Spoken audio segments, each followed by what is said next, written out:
일어서십시오. 그리스도님 찬미와 영광 받으소서. 너희는 악이 아니라 선을 찾아라. 그래야 살리라. 그래야 주님이 너희와 함께 있으리라. 주님께서 여러분과 함께 또한 사제의 영과 함께 마테오가 전한 거룩한 복음입니다. 주님 영광 받으소서.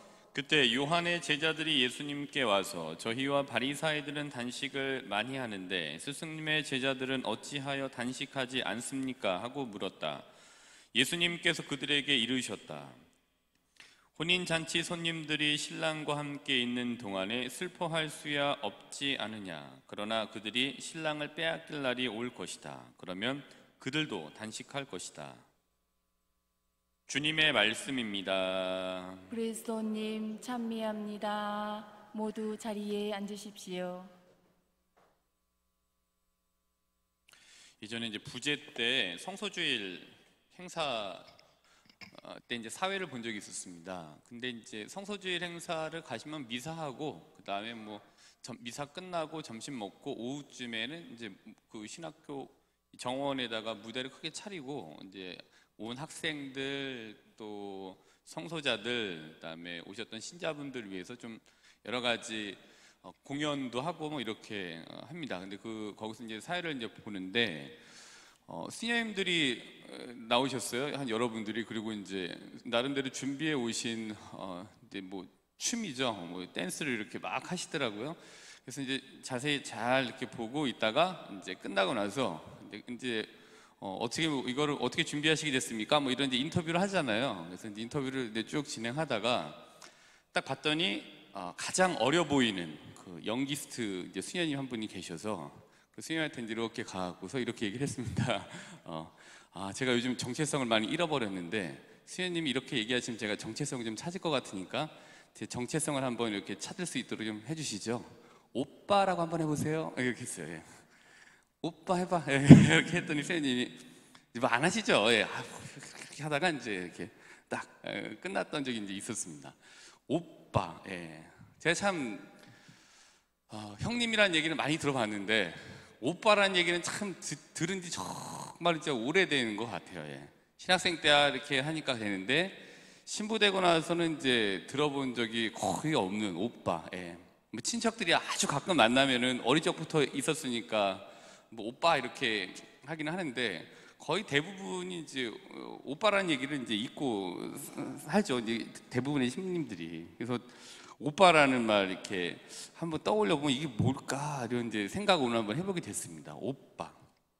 오빠란 말은 참 남자들이 듣고 싶어하는 얘기 중에 하나가 오빠일 거예요. 오빠. 여기도 오빠들이랑 사시는 분도 계시잖아요. 그렇죠?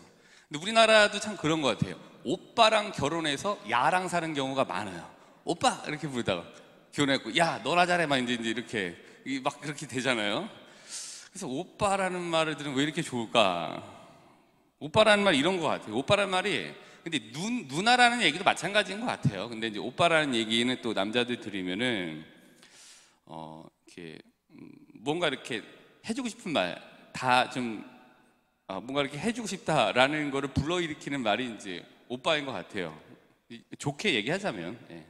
그 다음에 근데 사실 이 오빠라는 말보다는 이제 오빠라고 부르는 말 속에 들어있는 그 애정이 좋은 거죠. 예, 오빠 이렇게 해서 부르는 그 애정.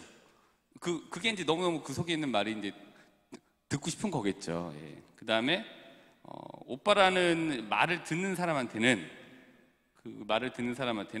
뭔가 책임감을 이렇게 불러일으켜 주는 것 같아요. 하는 사람이 오빠라고 말하는 사람의 애정이 섞인 오빠라는 말은 듣는 사람에게 무언가를 해주고 싶어 하는 이런 이제 원이 또 뭔가를 해주고 싶다라는 또 뭔가를 이렇게 보호해줘야 되겠다, 뭔가를 좀 이렇게 해줘야 되겠다는 책임감을 이제 불러일으키는 말이 오빠인 것 같아요.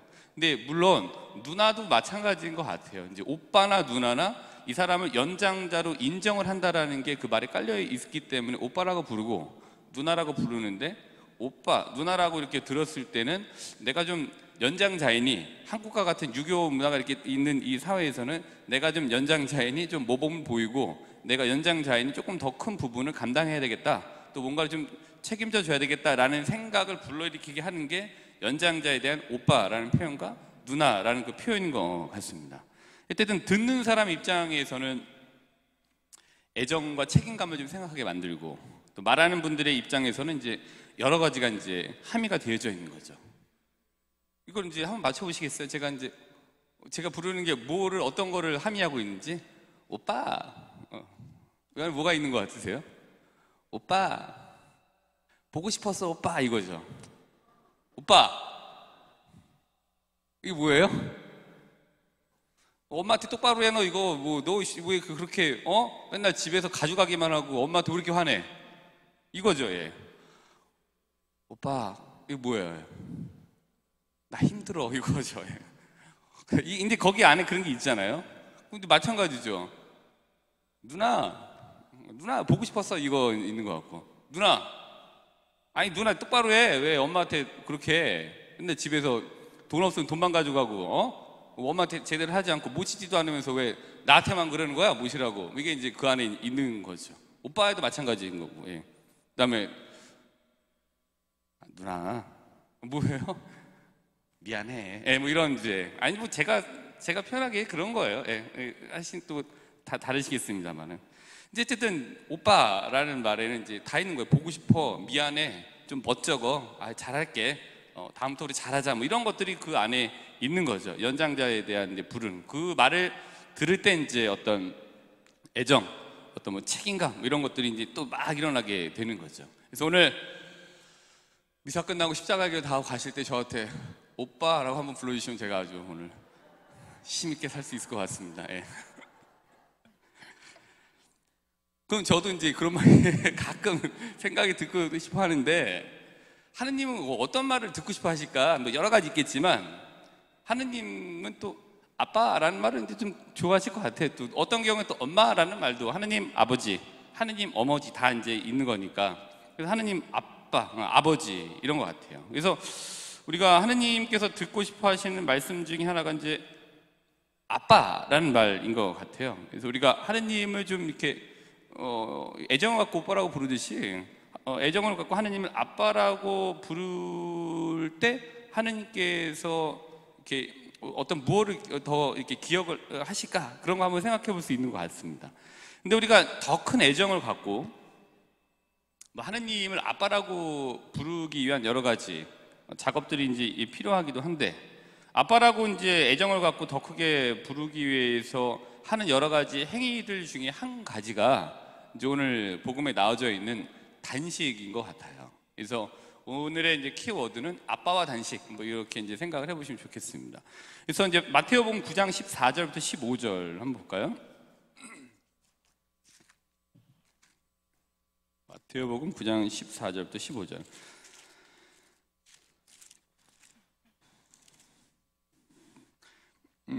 짧습니다. 이제 두 절밖에 되지 않는데 주로 단식에 대해서 얘기하고 있습니다. 단식. 그럼 이제 단식에 대해서 오늘 한번 생각을 해보는 겁니다. 아빠와 단식이란 건 뭐냐, 이런 것 같아요. 네 가지로 한번 생각을 해보면, 첫 번째, 단식이라고 하는 거에는 첫 번째 특별한 지향이 있다라는 거예요. 특별한 지향이 없이 하는 거는 그냥 뭐 굶는 거지 단식이라고 하지 않잖아요. 특별한 지향을 갖고 하는 게 있다라는 게 이제 단식. 그러니까 두 번째, 그다음에 이 지향을 갖고 있는 지향에 따른 행위, 이게 이제 단식인 거죠. 이 나타내 주는 거. 세 번째로, 단식은 사칙 연산 중에 더하기, 빼기, 곱하기, 나누기 중에 빼기에 속한다, 이렇게 보여집니다.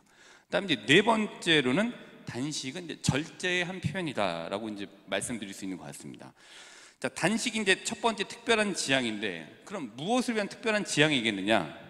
연결과 접속을 위한 특별한 지향인 것 같아요. 두 번째, 지향에 따른 행위. 어떤 지향에 따른 행위냐? 연결과 접속을 위한 지향에 따른 행위가 단식이다. 그 다음에 세 번째, 빼기는 무엇을 위한 이 빼기이냐? 연결과 접속을 위한 빼기인 거라고 보여집니다. 그 다음에 절제, 네 번째. 절제도 마찬가지예요. 절제는 질서를 위함인데, 이 절제 마찬가지로 연결과 접속을 위한 절제인 것 같아요. 그러니까 단식이라고 하는 행위는 특별한 지향을 갖고 하는데 이거는 연결하기 위한 연결 행위라고 좀 볼 수 있는 것 같습니다. 그러니까 하느님과의 연결을 더 원활하게 하기 위한 지향을 갖고 이루어지는 빼기와 절제의 행위가 단식이라고 볼 수 있는 것 같아요. 다시 한번 말씀드릴까요? 단식은 연결 행위인데 하느님과의 연결을 더 원활하게 하기 위한 지향을 갖고 이루어지는 빼기와 절제 행위, 이 단식을 이렇게 한번 표현해 볼 수 있는 것 같습니다. 근데 전체적으로 한번 사순식을 놓고 보면 1년이라고 하는 신앙을 살림으로 놓고 봤을 때 사순시기는 이제 이런 단식의 기간이라고 볼 수 있는 거죠. 1년의 신앙 살림을 책임지는 이 단식의 기간이라고 볼 수 있습니다. 자, 근데 이거를 다시 한번 보면은 특별한 지향을 갖고 하는데 하느님과의 연결과 접속을 위한 거예요. 연결과 접속을 위한 건데 연결과 접속을 위한 특별한 지향이 단식이라고 말씀드렸는데 그럼 그 대상이 누구냐? 하느님과의 연결과 접속을 위한 지향을 갖는 거죠. 단식. 두 번째로 지향에 따른 행위는 하느님과 연결과 접속을 위한 지향에 따른 그 행위가 이제 단식인 거고, 빼기라는 건 뭐냐? 하느님과 연결과 접속, 즉 하느님과의 관계를 더하고 하느님과의 관계를 통한 곱하기를 위한 이 지향인 거예요. 지향을 갖고 하는 것이 단식인 거죠. 또 절제는 뭐냐? 하느님과 연결과 접속을 원활하게 하기 위한 질서를 잡기 위해서 하는 것이 이제 이 절제, 이 단식의 행위라고 볼 수 있습니다. 자, 이제 그럼 이거를 이렇게 한번 보지 말고 그럼 창세기를 통해서 한번 저희가 보도록 하겠습니다. 창세기 3장 1절부터 9절 볼까요?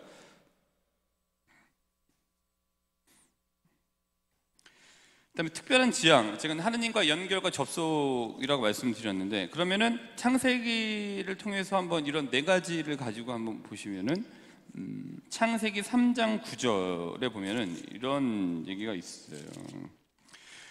창세기 3장은 전체적으로 인간의 죄와 벌이라는 챕터인데 이 챕터에서 얘기하고 있는 거는 이제 뱀 등장하고 아담과 하와를 이제 이렇게 꼬셔서 선과 악을 알게 하는 나무 열매를 먹게 하고 선과 악을 알게 하는 나무 열매를 먹게 된 아담과 하와가 자신의 현재 상황을 이제 알게 되고 이제 하느님을 피하고 하느님께서 그들을 이제 찾는 이렇게 오셨다가 이게 이제 이렇게 되어져 있는 이야기가 3장의 주의잖아요.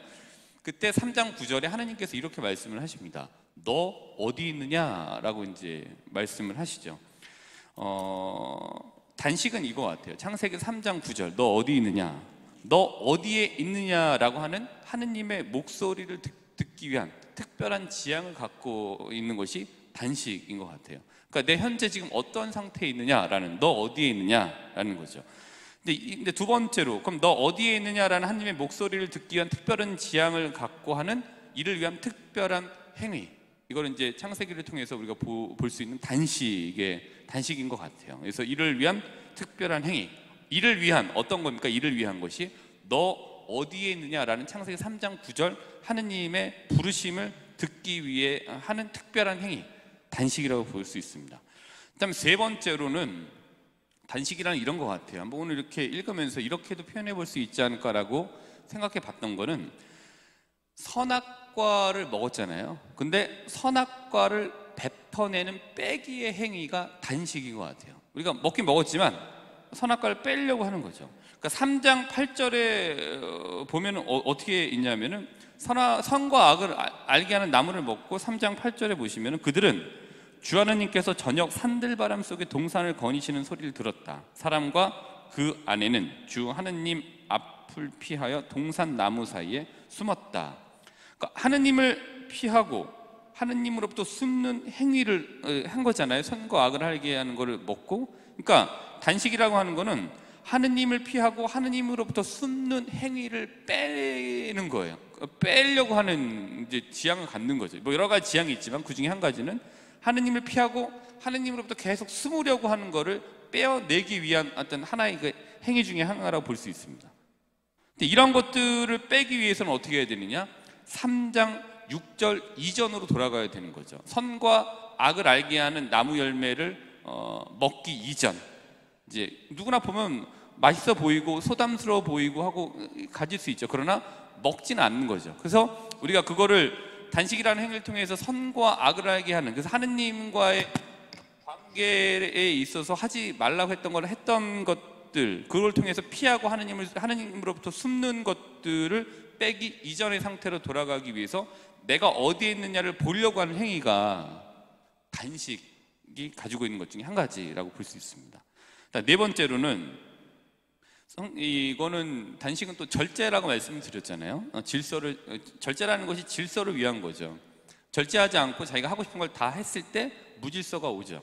근데 그런 거 있지만 이제 뭐 여러 가지를 생각해서 절제할 때 질서가 이제 지켜질 수 있게 되는데, 그러니까 즉 직시하고 절제하는 것, 이거를 단식 이제 보여주는 것 같습니다. 우리가 3장 6절 이전에, 그러니까 3장 6절은 뭐예요? 자기가 그래서 여자가 열매 하나를 따서 먹고 자기와 함께 남편에게도 주자, 그도 그것을 먹었다. 그러니까 3장 6절 이전에는 맛있어 보이긴 했지만 절제를 했어요. 그래서 하느님과의 관계에서 질서가 이제 유지가 된 거죠. 근데 3장 6절 이후에 이제 하느님을 피하고 하느님께로부터 숨고자 하고, 근데 그 이전에는 하느님을 피하고 하느님께로 숨고자 했던 게 없었어요. 근데 이게 그런 어떤 질서가 있었던 거죠. 하느님을 피하지 않는, 우리 신앙 체계 안에서의 그런 것처럼 하느님을 피하지 않고 하느님으로부터 숨지 않으려고 하는 질서가 있었는데, 그 질서가 이제 깨진 거잖아요. 이제 절제를 하지 않았던 거죠. 먹었던 거죠, 그거를. 그래서 3장 6절 이전에는 절제가 있었지만 절제를 통해서 이제 이 질서가 유지되었던 거죠. 그러니까 단식이라는 거는 또 이렇게 볼 수 있는 것 같아요. 즉 창세기 3장 6절 이전의 질서로 돌아가기 위해서 내가 시도해본 행위, 그게 이제 단식인 것 같아요. 특별한 지향을 갖고. 그래서 이제 이런 좀 창세기를 통해서 보게 된 단식의 이해를 통해서 이런 맥락에서 본다고 한다면, 세례성사라고 하는 거는 뭐냐? 창세기 3장 6절 이전으로 돌아가게 하는 성사가 이제 세례성사라고 볼 수 있는 것 같습니다. 그리고 여기에 맞물려서 고해성사는 그건 뭐냐? 마음만 먹는다면 창세기 3장 6절 이전으로 돌아가게 만들어 놓은 성사, 뭐 이렇게 한번 이해해 볼 수 있는 것 같아요. 예. 그래서 하느님과의 질서로, 다시 하느님과 맺었던 처음의 질서로 돌아가게 하는. 물론 또 살다 보면 또 선악과를 또 먹어요. 뭐 이러저러하게, 예, 관계가 깨지는 거죠. 예. 그때 다시 이제 만들어 놓은 제도, 고해성사라는 제도를 통해서 그 이전으로 다시 돌아가서 또 질서를 찾으려고 노력을 하죠. 그때 또 먹어요. 그리고 또 관계가 깨져요. 그러면 다시 또 돌아가서 이제 이 3장 6절 이전으로 돌아가려고 하는, 그렇게 만들어 놓은 이 제도, 교회 안에서의 제도가 이제 고해성사인 것 같습니다. 그래서 단식은 특별한 지향을 갖고 이루어지는 빼기와 절제의 행위다. 그다음에 단식은 하느님과의 더 원활한 접속이라는 특별한 지향을 갖고 이루어지는 빼기와 절제의 행위다. 단식은 창세기 3장 6절 이전으로 돌아가게 하는 행위이기도 하다. 더 나아가서 단식은 하느님께서 듣고 싶어 하시는 당신의 애칭인 아빠라는 말을 더 애정 있게 부를 수 있게 만드는 행위라고도 볼 수 있다. 그 다음에 단식은 하느님께서 듣고 싶어 하시는 당신의 애칭인 아빠라는 말을 더 애정 있게 부를 수 있게 만드는 행위인과 동시에 하느님께 나에 대한 더 큰 책임감을 기억하게 만드는 도구이기도 하다라고 이제 이렇게 한번 표현해 볼 수 있는 것 같습니다. 나머지는 한번 개인적으로 이해를 해보시면 좋을 것 같고요. 자, 그렇다면 이제 이거를 우리가 교리서를 통해서 한번 보면은, 교리서는 1430항과 1431항에서 우리가 볼 수 있습니다. 1430항하고 1431항은 내적인 참회, 내적 참회라는 이제 주제를 가지고 있는데요. 우선 1430항에는 이렇게 되어져 있습니다. 이미 예언자들이 그랬듯이 회개하고 참회하라는 예수님의 호소는 외적 행위, 곧 자루옷과 제, 단식과 고행이 아니라 마음의 회개, 내적 참회가 그 우선 목표이다. 마음의 회개 없는 참회 행위는 열매를 맺지 못하는 거짓된 행위에 불과하다. 반대로 내적 회개는 이러한 태도를 가시적 표지와 속죄의 행위로 표현하게 한다. 뭐 이렇게 표현이 되어 있는데, 결국은 이거죠. 근데 마음의 회개, 그러니까 마음에서 무언가를 특별한 어떤 것들을 지향을 갖고 하지 않는 단식과 고행은 별 의미가 없다. 예. 우선 단식과 고행이라는 외적인 행위가 표현되기 위해서는 가장 먼저 선행되어야 되는 것은 마음적인 회개, 내적인 어떤 이 자세, 예. 특별한 어떤 지향, 어떤 그게 중요하다라고 얘기해주고 있는 것 같아요. 1431항은 이렇습니다. 내적 참회는 삶 전체의 근본적 방향 전환이며 온 마음으로 하느님께 돌아오고 회개하는 것이며 우리가 지은 악행을 혐오하고 악에서 돌아서서 죄를 짓지 않는 것이다. 동시에 내적 회개는 하느님 자비에 대한 희망과 하느님 은총의 도움을 믿고 생활을 바꾸겠다는 의향과 결심을 포함한다. 예, 의향과 결심을 포함한다. 이게 이제 선행돼야지 제가 이 어떤 참된 내적 참회가 이루어진다, 이 얘기를 하고 있는 거죠. 이러한 마음의 회개는 교부들이 영혼의 고뇌, 마음의 회한이라고 했던 구원에 유익한 고통과 슬픔이 따른다. 근데 전체적인 제가 보고자 하는 것은 특별한 지향과 어떤 내적인 자세인 거죠. 그래서 내적인 의향과 결심, 이게 선행될 때 단식이라는 행위 자체가 특별한 의미를 가질 수 있는 거고 그 의미를 살려나갈 수 있게 된다는 것 같습니다. 그렇게 말씀드리고 싶습니다. 단식은 다시 한번 말씀드리면 특별한 지향을 갖고 이루어지는 빼기와 절제의 행위다. 먼저 특별한 지향이 있는 거죠. 내적인 결심, 어떤 뭔가를 돌아서겠다라고 하는 이 내적인 어떤 결단, 이런 것들을 갖고 이루어지는 빼기와 절제의 행위, 단식이다. 그리고 단식은 어떤 특별한 지향이냐, 하느님과의 더 원활한 접속이라는 특별한 지향을 갖고 이루어지는 빼기와 절제의 행위다. 그리고 단식은 창세기 3장 6절 이전으로 돌아가게 하는 행위이기도 하다. 또 더 나아가 단식은 하느님께서 듣고 싶어 하시는 당신의 애칭인, 전 그렇게 느꼈습니다. 당신의 애칭인 아빠라는 말을 더 애정 있게 부를 수 있게 만드는 행위라고도 볼 수 있다. 그리고 또 단식은 하느님께서 듣고 싶어 하시는 당신의 애칭인 아빠라는 말을 더 애정 있게 부를 수 있게 만드는 행위인과 동시에 하느님께 나에 대한 더 큰 책임감을 기억하게 만드는 방법 중에 하나다. 이렇게 좀 말씀드릴 수 있을 것 같습니다. 그래서 오늘 하루 특별한 지향과 함께 이루어지는 우리의 행위들이 하느님을 더 애정 있게 아빠라고 부르게 만들고, 또한 하느님께서 더 큰 책임감을 갖고 우리를 기억하게 한다는 확신을 갖고 보내시기를 바라시면서 오늘 미사를 애정 있게 봉헌하도록 합시다.